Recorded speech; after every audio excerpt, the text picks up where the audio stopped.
Land for job case में राबड़ी मीसा हिमा के नाम। ईडी ने कोर्ट में दाखिल की चार्जशीट, कुल 7 के खिलाफ चार्जशीट। लैंड फॉर जॉब कथित स्कैम में लालू परिवार की मुश्किलें बढ़ती ही जा रही हैं। इधर सीबीआई ने लालू फैमिली पर शिकंजा कस रखा है, वहीं अब ईडी ने लालू परिवार की मुश्किलें बढ़ा दी हैं, क्योंकि ईडी ने लैंड फॉर जॉब के कथित घोटाले के इस मामले में दिल्ली के राउज एवेन्यू कोर्ट में चार्जशीट दाखिल कर दी है। इस चार्जशीट में ईडी ने कुल 7 को आरोपी बनाया है, जिसमें लालू परिवार के 3 लोगों के नाम हैं। ये नाम है राबड़ी देवी, लालू यादव की बेटी मीसा भारती और हिमा यादव।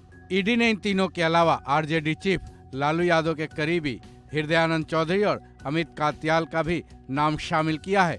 बता दें, ईडी हृदयानंद चौधरी को पहले भी गिरफ्तार कर चुकी है। साथ ही ईडी ने इस मामले में 2 कंपनियों को भी अपनी चार्जशीट में आरोपी बनाया है। इस चार्जशीट के दाखिल होने के बाद अब दिल्ली का राउज एवेन्यू कोर्ट ने इस पर संज्ञान लेने की सुनवाई की तारीख 16 जनवरी को दी है, यानी कि इस चार्जशीट पर 16 जनवरी को सुनवाई की जाएगी। बता दें, ईडी ने land for job scam case में पहली चार्जशीट दायर की है, जबकि सीबीआई इस मामले में अब तक 3 चार्जशीट दायर कर चुकी है।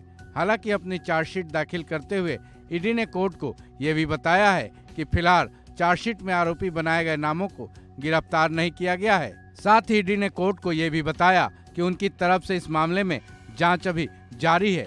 साथ ही सप्लीमेंट्री चार्जशीट भी वो कोर्ट में दाखिल करेगी। ईडी ने अभी जो चार्जशीट दाखिल की है वो 4751 पेज की है। जाहिर है, लैंड फॉर जॉब के कथित मामले में सीबीआई और ईडी की तरफ से ताबड़तोड़ हो रही कार्रवाई की वजह से लालू फैमिली परेशानियों से गुजर रही है, क्योंकि तकरीबन पूरे लालू फैमिली पर गिरफ्तारी की तलवार लटकने लगी है।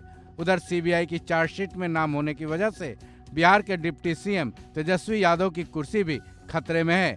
वहीं अब राबड़ी मीसा और हिमा के नाम ईडी की चार्जशीट में आने के बाद लालू परिवार की महिला सदस्य भी मुश्किल में फंसती नजर आ रही हैं। गौरतलब है कि लैंड फॉर जॉब का कथित ये घोटाला तब का है जब लालू यादव यूपीए 1 सरकार में केंद्रीय रेल मंत्री थे। उन पर आरोप है कि 2004 से लेकर 2009 के बीच लालू परिवार और उनके करीबियों ने लोगों की जमीन के बदले नौकरी दी थी। ये सभी नौकरियां भारतीय रेल के ग्रुप डी के पदों पर दी गई थीं।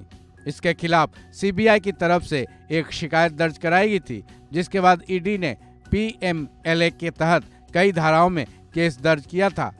उसी के बाद से ईडी की इस केस में एंट्री हुई थी। सीबीआई ने आरोप लगाया था कि रेलवे में इन नियुक्तियों के लिए किसी भी तरह की कोई सार्वजनिक सूचना या फिर कोई विज्ञापन नहीं निकाला गया था।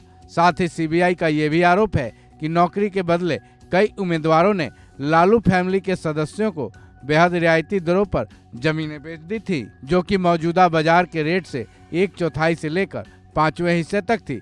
बहरहाल, अब सीबीआई के बाद ईडी की तरफ से चार्जशीट दाखिल किए जाने के बाद कोर्ट इस पर क्या संज्ञान लेता है, इसका पता 16 जनवरी को चलेगा। लालू फैमिली अब कानून की इस दोहरी मार का क्या हल निकालती है, ये देखना अहम है। इस खबर में बस इतना ही। बाकी अपडेट्स के लिए जुड़े रहे वन इंडिया हिंदी के साथ।